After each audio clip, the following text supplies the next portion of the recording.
We know one of the top reasons why entrepreneurs fail is because they freak out with inconsistent revenue and inconsistent income.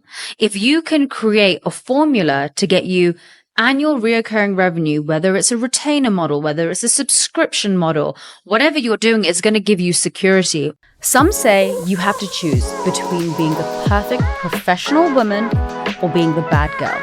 But we're here to tell you, you can be both. I'm Rachana Patel. And I'm Ebony Lukovitz. And this is A Bad Girl's Guide to Business, a podcast for bad bitches who want to create lives they love and incredible businesses. Welcome back, baddies. We are here. It is episode 6 of A Bad Girl's Guide to Business. And I am super excited about today's content because we are going to pick at the brain of the fabulous Miss Rachana Patel and figure out all of her sales tricks and tips. And let me tell you, this queen knows how to sell like no one else. So you are in for a treat, baddies. Thank you. Miss Rachana, how is your week going, my love? What is going on for you? Well, thank you so much for such a warm intro to this topic. This week, God, it's been wild. It's been really busy, but it's been great. We're recording this episode on Halloween and it's also Diwali. So this is the first time we've had Halloween and Diwali on the same day. So very special for me. One of my best girlfriends is turning up at my house in about an hour. And so we're going to hang out for the weekend. She's coming from New York. So I'm really looking forward to it. Amazing. So those are my plans. What about you? Before we jump into that, I want you to explain to the baddies what is Diwali, what makes it so special, and how do Hindus celebrate the holiday? Oh, I wasn't expecting this question. Okay, well, so in a nutshell, it's the Festival of Lights. It's a 5-day festival. It's where people get together with their friends and family and you celebrate the new year. We have 5 days. And so kind of each day represents something different. So the first day is called Dhanteras and it's all about gold. The second day is Kali Chowdaras, and so that's all about overcoming evil. And your baby and your cat is named Kali. Yes, she is. So I love the second day. And today is Diwali itself. And so we're getting loads of texts, calls from family. You know, you make Indian sweets and savories. And my family's in London, so I hope to be in London next year for it. But this year I'm doing like a makeshift Diwali with one of my girlfriends and we're having a spa staycation. Oh my God, that sounds amazing. A bit different. Yeah, I'm really looking forward to it. One of the things that I really love about you is just how, like, your faith. Like, I know that your faith and being Hindu is very important to you. I know that you pray every day, you have your mantras. And I also really appreciate how supportive you are of my Jewish faith. You never miss a holiday. And so I love learning about your traditions and your customs. And I think it's very beautiful. Okay, girl staycation. That sounds fun. I have had so much sugar today. It is Halloween, as you said, here in New York City. So we have had a lot of sugar and baby girl loves sugar. So she is just doing somersaults in my belly right now. I've had way too much candy. That's wonderful. I know. It's so funny because I grew up in Australia and Halloween, and you could probably relate to this, but Halloween is like not a thing in Australia. Yeah, it's not really a thing in the UK. But it's becoming a thing. I don't know why. I think everyone in Australia like really wants to be like American. I know, everyone wants to be American. But yeah, we went to an amazing party with our friends over the weekend. It's a huge Burning Man style party in a massive warehouse in Brooklyn called City of Gods. And like 17, oh my God, we love it. 17,000 people go and the costumes are just unbelievable and the DJs are amazing and they have like a jumping, like a bouncy house in one room, and then another room is like a jazz speakeasy. Wow. It's so fun. So I went very pregnant and wore this like sexy see-through dress, and I wore this big— Yes, she did. and I wore this big I like love it. veil with this big crown, and I managed to last until about 3:30 in the morning. In awe of you. In awe of you. You get so many compliments when you're pregnant. Like my costume was great, and like people can go on my Instagram and see. But like everyone was just like so hyped that there was like a woman who was 8 months pregnant at this party. And I'm just trying to like have as much fun as I can. And just because I'm pregnant doesn't mean I'm going to stop doing the things that I enjoy. And absolutely, dancing with my friends until 3 a.m, wearing amazing costumes is just my idea of a good time.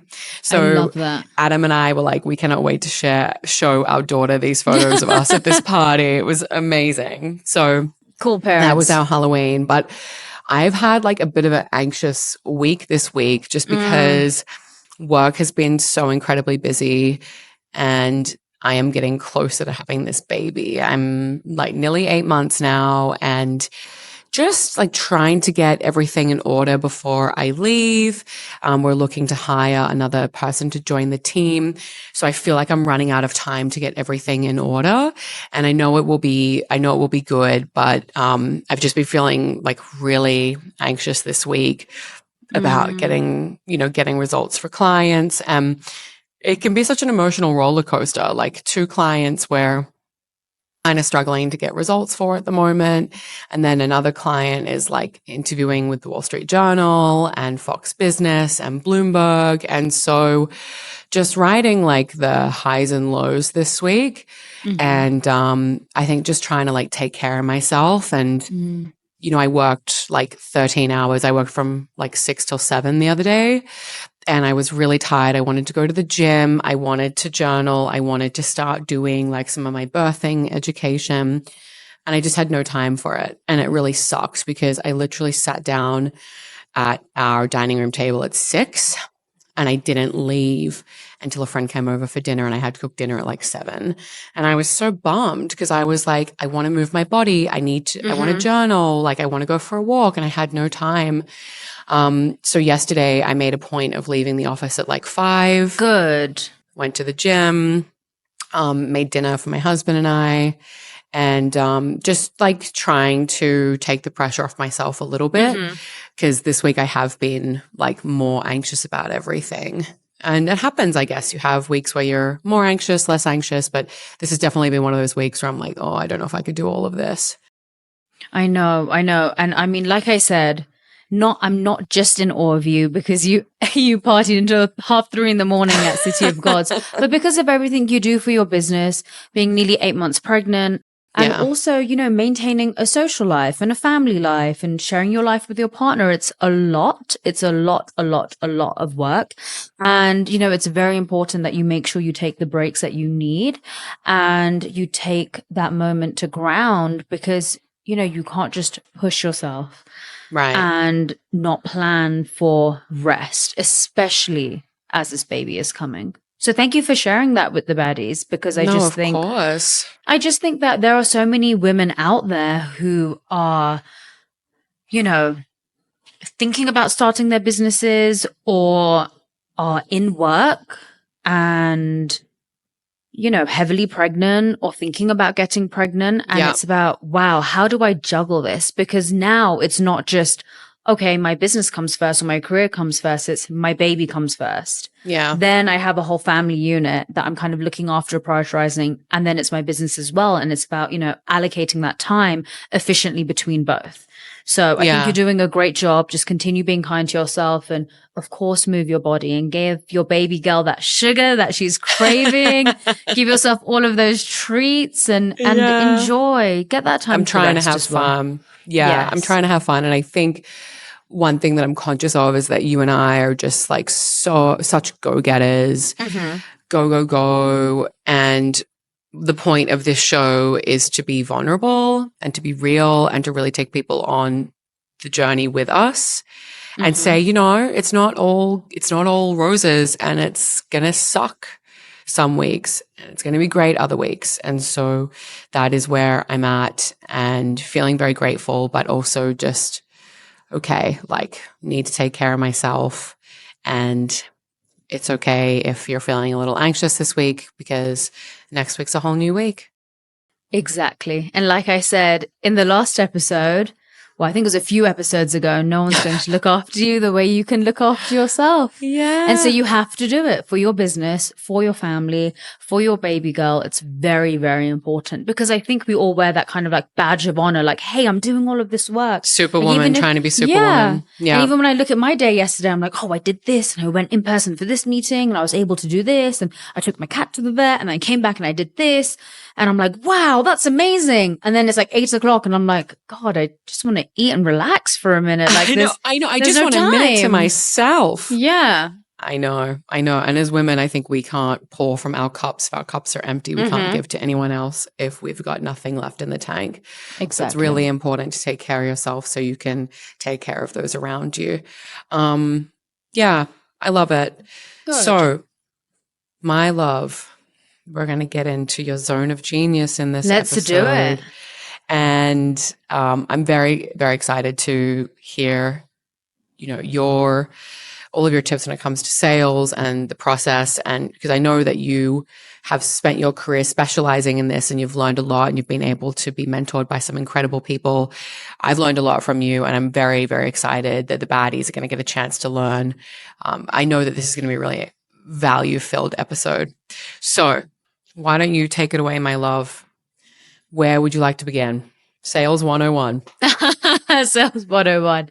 Well, I actually want to take it back for a second, because, I know that my career suits my personality, right? And I know your career suits your personality.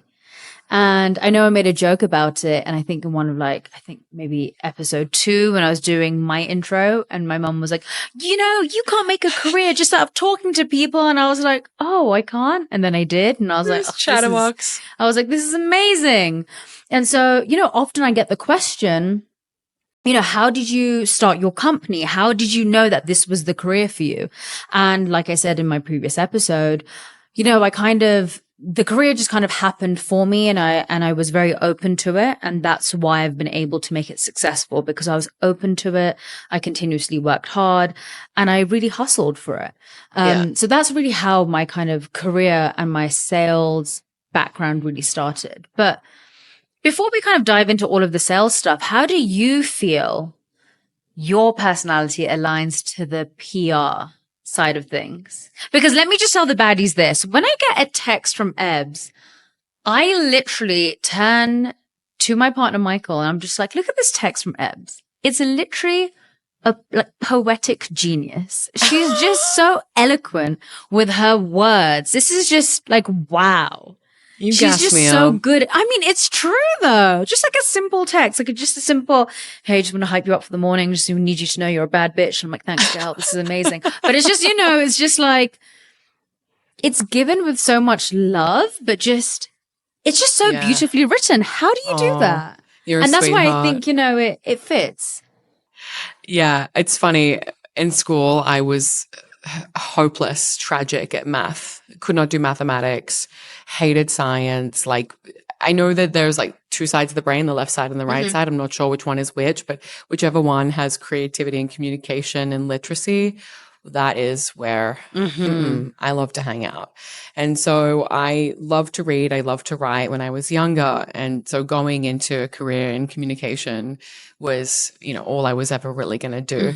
And it's funny because I spend a lot of time communicating now and speaking to people that I don't know. I'm persuading journalists to write about my clients. And I'm actually surprisingly, sometimes I feel quite introverted. And so needing to go against my nature. So I think you can grow into things that don't come naturally to you. But I also think that your career is so long, you really need to go with what you love and enjoy doing and what you naturally gravitate toward. And so, swim, go with the flow, go with what feels good for you, even if it's not prestigious or not what your parents want you to do. That part. Exactly. I mean, you were going to be a freaking marine underwriter. I was. And you would have been great at it, babe. I think so too. I think you kind of come to know what you're good at and what you enjoy. So just following that will make things a lot easier for you. I think that's great advice. Yeah. That is great advice. And, you know, for the baddies out there, of course, what we're going to be sharing with you, okay, is sales tips, PR tips, and that's going to intertwine our whole season and the next upcoming seasons. But it is important to master sales and PR techniques because they really underpin and are the lifeline, the bloodline of your company. You need to know how to communicate well, and you need to know how to sell your shit, because if you can't, you won't be making any money. So yeah, let's just get straight into it. I mean, I have like a handful of tips that I, you know, give people whenever, you know, whether it's my clients, whether it's just a friend talking to me. And yeah, I'm more than happy to get into it. So I'm just trying to think of the most important one, because there's so many, right? There's so many. And this actually reminds me of a conversation you and I were having last week, right? When you were like, I said, oh yeah, okay. So I said, hey, how is your 2025 looking? And of course, you know, you're planning, you're planning to give birth. You're like, oh my God, I need to hire someone. It's crazy. And I'm like, okay, well, have you started doing your annual planning? And you were I was like, no, I don't know. No? What? What? How do I do annual planning? What do I do? And I was like, oh, girl, no. Because obviously right now you Save have, yourself. yeah, I mean, you have a shitload of leads coming in. You're making a whole load of money. And so you're basically just working what you have right now, right? But what's really, really important in business, and I used to do this, you know, every Q4, you know, you kind of go plan out for your next fiscal year is, you know, you think about what kind of year do I want? What numbers do I really want to hit in 2025? And then you start to work backwards and you create an annual plan that aligns to it. So that's tip number one. And I would say one of the most important is think about what number do you need to hit and how many clients do I need to hit that number? So what that means is, okay, I want to close 120K next year. I am able to charge 10K per month. That's going to get me to 120K. And, you know, I'm going to have one client per month doing that. That's going to take me to 120K. Okay, cool. Wonderful. That's how you know what you have to do to plan. You're like, okay, I need to make sure that I'm closing 120K and I'm making 10K per month. And the way I do that is by signing one client per month. Wonderful. Great. You've got 120K in the bag. You've got 12 clients, 10K per month. Wonderful. But what if I told you you could get people, because you've done your annual planning now, you're like, okay, instead of getting people in once a month, maybe I could put these people from a 1 month contract, I can put them on a 6 month contract, or I can put them on a 12-month contract, and I can get them to pay up front. And I can create annual reoccurring revenue this way. How can I continuously provide value? Okay, I'm planning my whole year out. I'm going to make sure I have quarterly reviews with these people. I'm going to make sure I have regular touch points with them. I'm going to make sure I'm consistently providing value that's going to mean that they want to sign with me for 6 months, or they want to sign with me for 12 months. Right. And that's how you plan your year in advance. The point is, so let me rewind a little bit. The number that people are picking that they want to hit, should that be based in anything? Should they be looking, like, how is someone choosing that number? Is that just a number that is aspirational? Like, how would you encourage someone when they're thinking about how much revenue they want to make or what their goals are, how to formulate that number?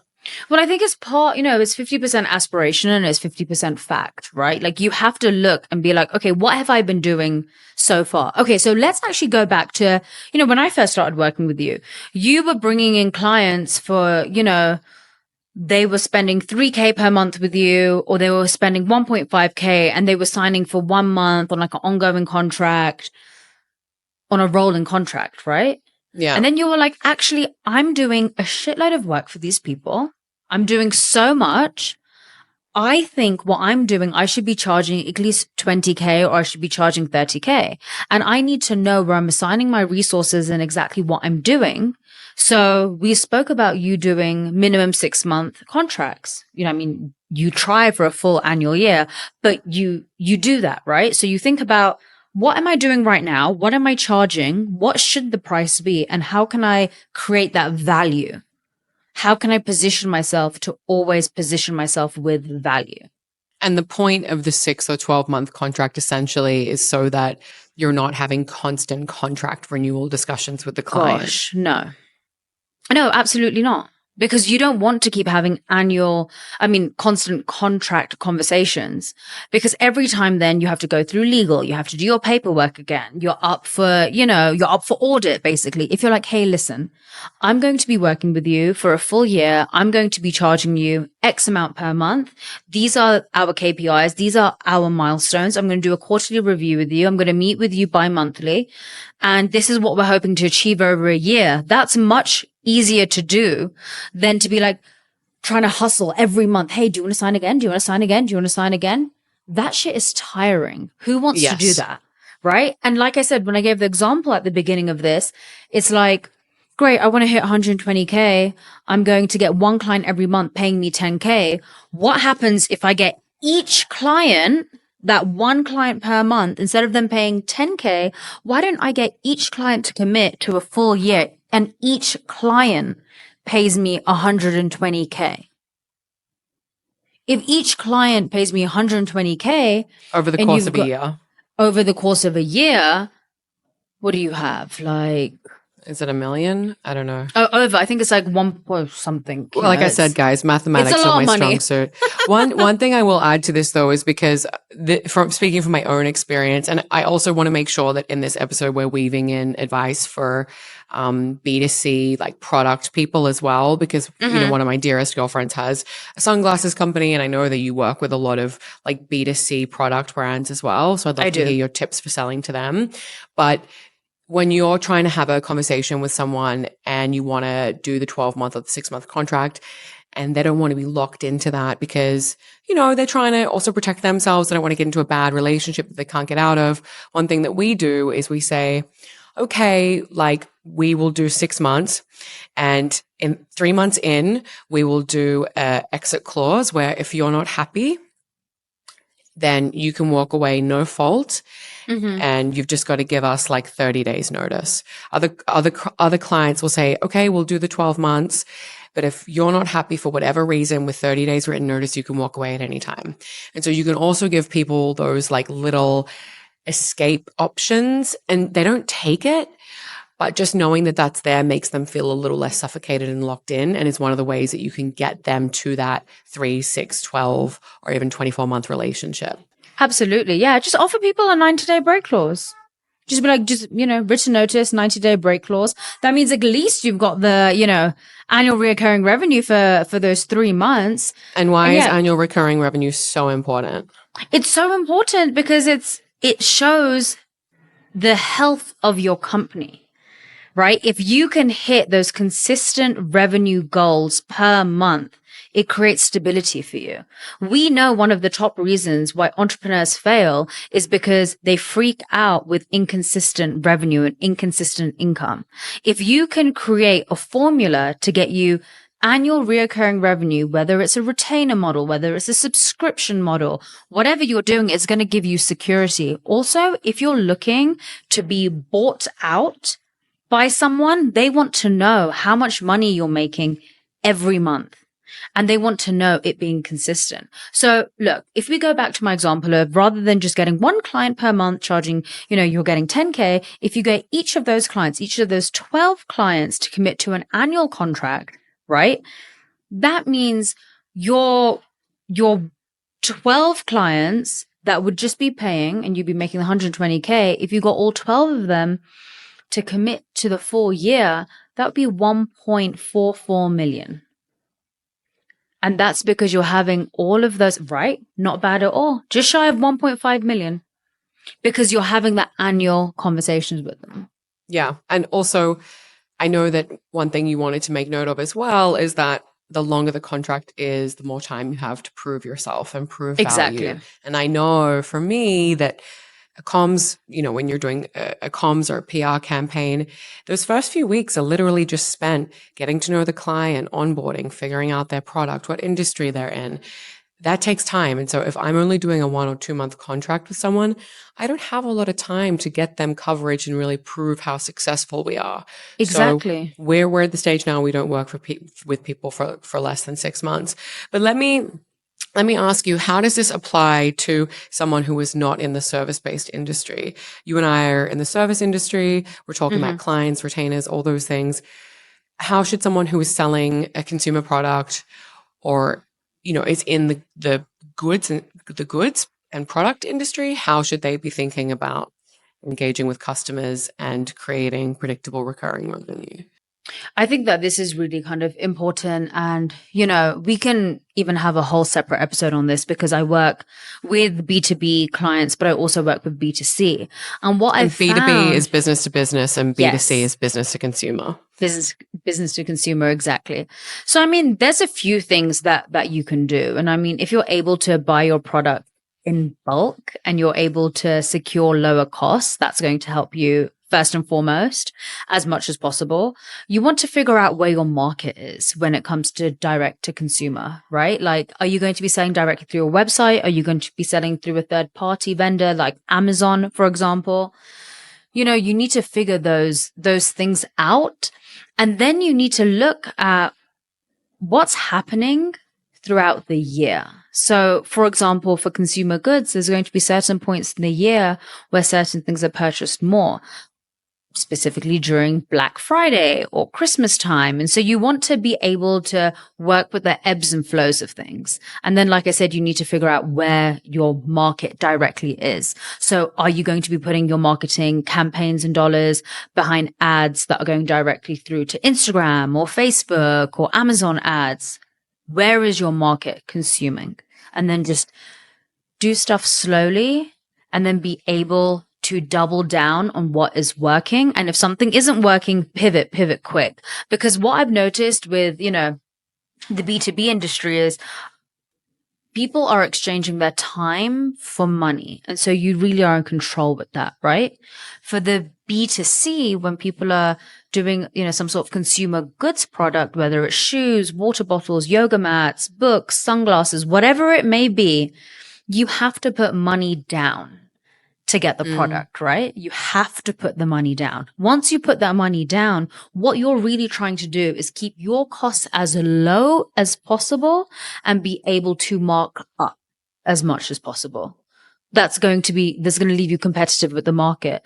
And don't mess up and don't think about your costs for your ads, the cost for running your website, the cost for your marketing. If you are a consumer goods product that has a warehouse for storage facilities, packing, pick costs, packaging costs.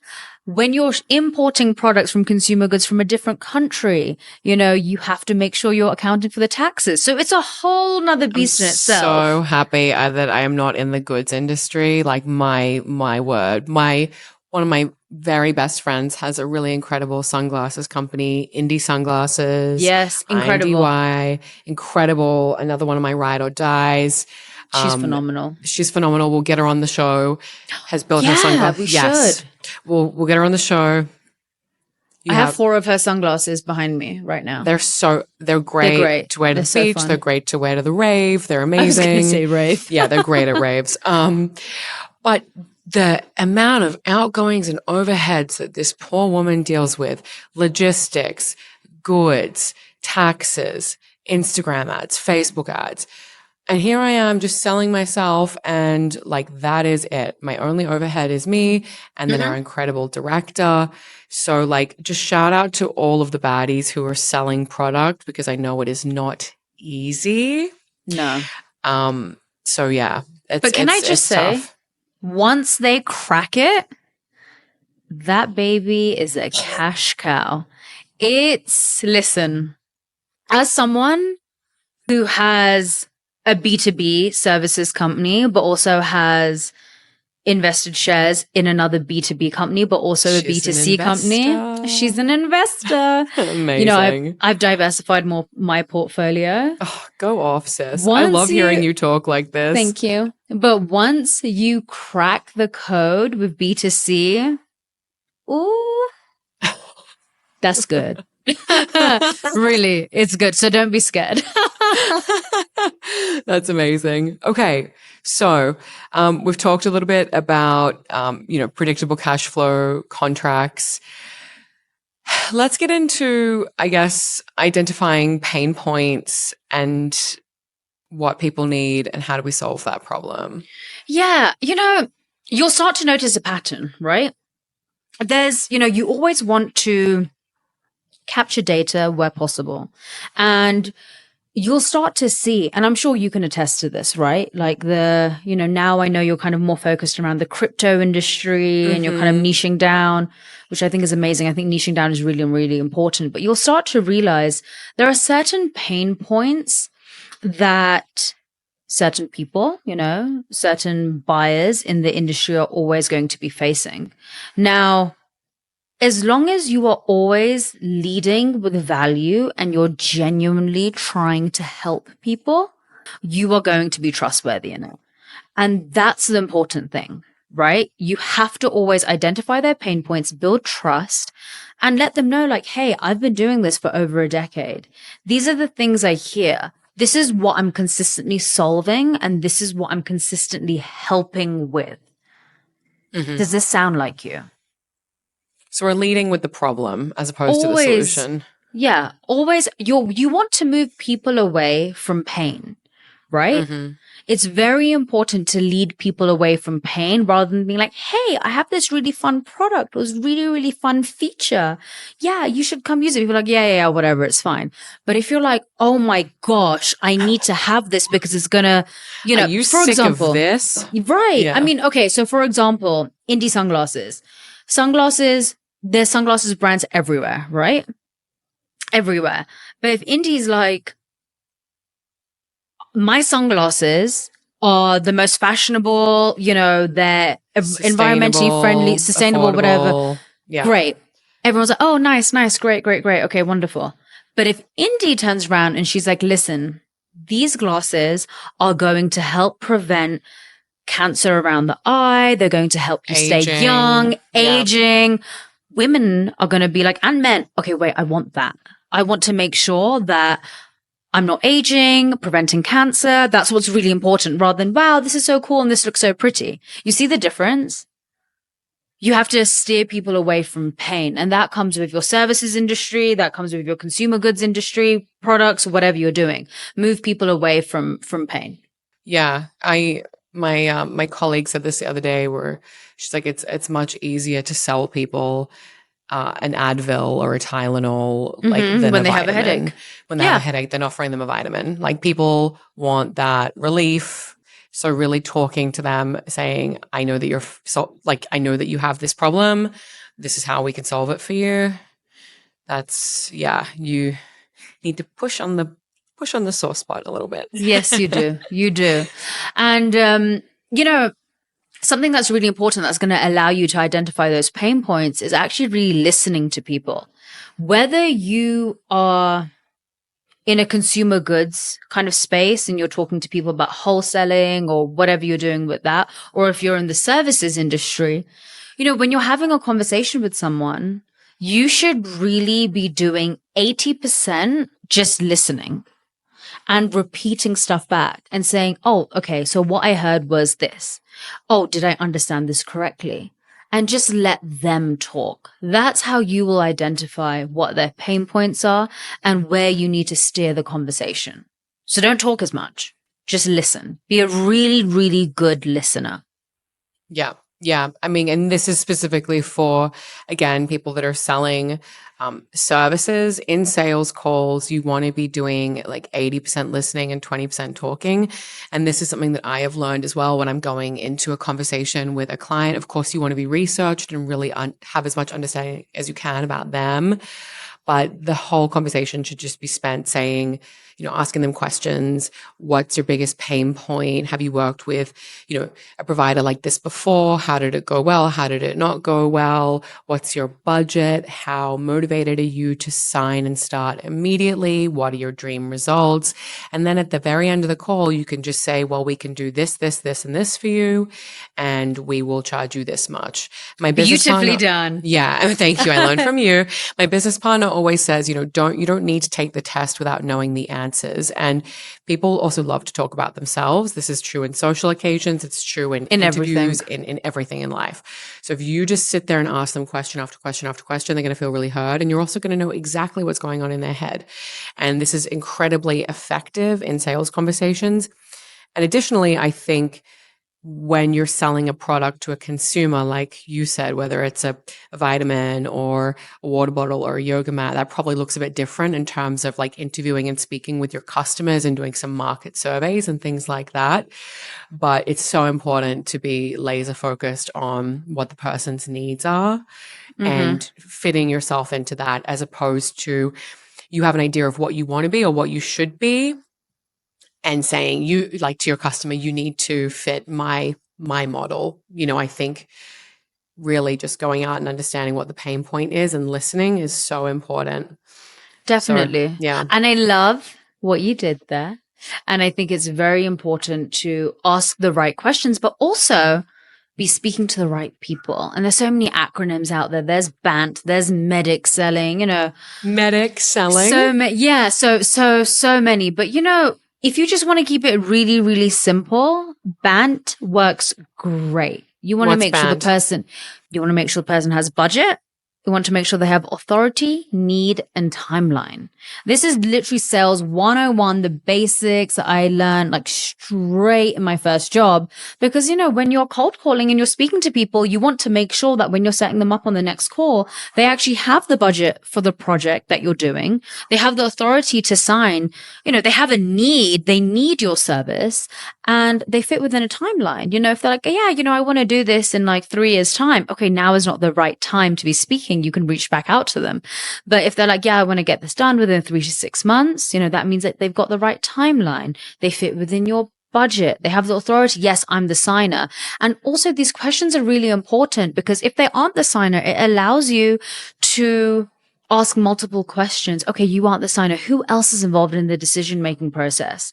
Get them on the call. Get them on the call. You want to make sure you're multi-threading. It's not just, you're working. Don't just work with just one person, right? Especially in big organizations. You want to know who's holding the purse strings, who else is involved. Is legal going to be involved? Procurement can be such a bitch all the time and holding up deals. So it's really, really important to know what is the sign-off process. And you really want them to tell you what their need is. So then that way, when you're going back in and you're doing your proposal or whatever you're doing with them as your next step, you're able to weave that all back in. So it's very important to ask the right questions in the beginning. And so remember that 20% that you're talking, that's when you're asking the right questions. And the 80% is just listening to their answers. So it's not about you, honey. No, it's an art of question asking. The art of question asking is really, really important. You want the questions to be open-ended enough. You want to be able to just lightly steer them in the right direction. And it takes practice. And so you have to keep continuing to do that. Yeah. Yeah. You've closed some very big deals. You've worked on some very, very, very big deals. In your time working in enterprise, software selling.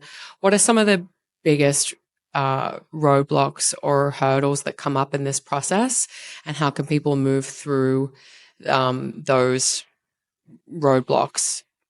What are the things you see coming up again and again? Yeah, I mean, if you're doing your annual planning and everything properly, you should be able to foresee. Don't worry, we're going to deal with you next week, okay? Don't worry, I'll have a session with you. But you really are going to start to plan for things. So what I used to do is whenever I used to get my annual number, say like, my annual number would be like, Which you would choose, right? Or be given to you by a manager? No, it's given in corporate. It's given to you by a manager. So for Okay. example, say your number is 2.4 million. Okay. That means you have to hit 2.4 million to hit 100%. I would always put my number as 120% of whatever my number was. So if my number was 2.4%, I'd be like, okay, this year I need to close 2.88 million. So you would overshoot and you would try to I do would more just to give always- yourself a buffer. No, because I always wanted to hit President's Club. So I'd always be looking to obviously overachieve. Which you But- did. But if yes. we're working for ourselves, But if we're working for Is that something ourselves, you it encourage? allows you. Yes, I mean, of course, who doesn't want more money, right? Like, of course you do, but you also want to create a buffer, right? So if something pushes through, if you're waiting on a 500 grand deal or something to come in or a big annual contract for 120K and your signer is on holiday or they aren't able to sign or budgets get shifted, you've got your buffer planned in. But you only know that if you do your annual planning and you know when you should be having your conversations and when you should be having your review calls. Because sometimes I've seen this with a lot of clients. They'll bury their head in the sand and be like, oh, it's fine. It's fine. We're still serving them. It's okay. We're still in contract with them. It's fine. But when shit hits the fan and you haven't planned properly, they will pull the plug on the contract and they won't renew because you haven't got ahead of it. So you have to stay in constant contact with them. mm-hmm. Constantly following up, staying in touch. So yes, look to overachieve to make sure that you are able to, have that buffer just in case you miss, just in case anything pushes through. Like I said earlier, when talking about kind of BANT and the budget and the authority and the need and the timeline is, procurement, lawyers, they get involved. You need to know if anyone else is going to be involved in the decision-making process. And multi-thread, speak to multiple people, whether, it's you running your own business, whether you're part of a bigger corporation, don't just pigeonhole yourself with just one person. It's extremely unsafe to do that. Yeah, it's true. It really is true, especially if that person leaves the organization. Are there any final tips or takeaways that you want to share from your time in sales, things that you're seeing your clients go through, or anything you think the baddies need to know? I think one last thing would be understand your sales process, because everyone's sales process is different and what each person's stage is. So, from my time in corporate, there'll be different stages and different sales processes and different little key points and check marks that you would notice that would move someone from stage 1 to stage 2 to stage 3 and so on. And eventually you get them to stage 8, which is where you're sending your SOW out. And there is like a 90% chance of this coming in. The SOW's out. That means that deal is going to come in this month. That's the statement of work. So what you're going to be doing for them. Yeah. Exactly. So you have to get your contract out. Once the contract is out, your deal should be coming in. But between having your first conversation to sending your contract, what are the steps in between? So it's your job to plan out what each stage of the sales process is, learn that, understand it, refine it. So anytime you have a deal coming in, and as you maybe are expanding your team or you're looking to get more deals in, okay, this person is stage 1. I've had one initial conversation with them. Okay, cool. I need to have the next proposal call with them. Okay, now after this, I need to have this call. I need to have this call. And each person's process is going to be different, but you need to have your process in place so you know your sales stages. And you start to see, if someone is getting stuck somewhere, what do I need to do to move them across to the next? The repeatable process. I think as well, if it's a repeatable process, and it's also less load on you. And one other thing I'll quickly share is this idea of never jumping off a sales call or a sales conversation without having another call scheduled. Oh my gosh, never. Because if you jump off that meeting with them and you do not have another time scheduled with them, then they are just going to the odds of them ghosting you and leaving you on red or you getting stuck in a never-ending email thread go up exponentially. So at the end of the call, you could just say, okay, let's just book another follow-up time for us next week or in 2 weeks. What time do you have? Like, I'm available 11 a.m. Tuesday. Does that work for you? Just get something on their calendar, even if you don't need it. And you will be able to pick up that conversation next week. If you don't have something else on the calendar, you try to get something scheduled over email. We've all been in those never-ending threads. Hey, Oh, it you doesn't free this work. time? Hey, No. you free this time? Forget it. Always leave that call with With the another next step meeting booked in. with the next step booked in. I'm so Otherwise, you'll get happy stuck that in you the said that. inbox. Yes. Yeah. And I learned always that give them- from you. Yeah. And always give them 2 times as an option so they don't have to think. Be like, okay, so next week I'm available Tuesday between 3 and 4 or between 6 and 7, whatever times you want to give. And then they can pick one or they'll give you an alternative time. But that way it's very quick and easy for them to make a decision. Yeah. Super important. I know that we're going to talk about sales again and again, and we're going to do, maybe we could do a live workshop where you help me plan for next year. Maybe that would be helpful. I would love to do that. Yeah. If the baddies have any questions about selling, please go to our Instagram, Bad Girls Guide to Business. Feel free to comment, leave a question for us there. I'd love to also start doing like a bit more kind of Q&A. I think that'd be really fun when we can answer people's questions on the show. Thank you for sharing your knowledge, Rach. I think it's so important that our sisters out there know how to sell, know how to make money for themselves so they can support themselves and give back to their community. So I love that you are teaching people how to do this. And next week, we're going to be talking about PR and communications and how to promote yourself. And a lot of the concepts that you've shared here also tie into PR. So super excited to get into that next week. Thank you for listening. If you haven't already, please like and subscribe. We are a Bad Girls Guide to Business. You can catch us on all major podcasting platforms. We are so grateful to have you here with us, and we will catch you next week. Thank you so much, baddies. See you next Bye, week. baddies. Bye.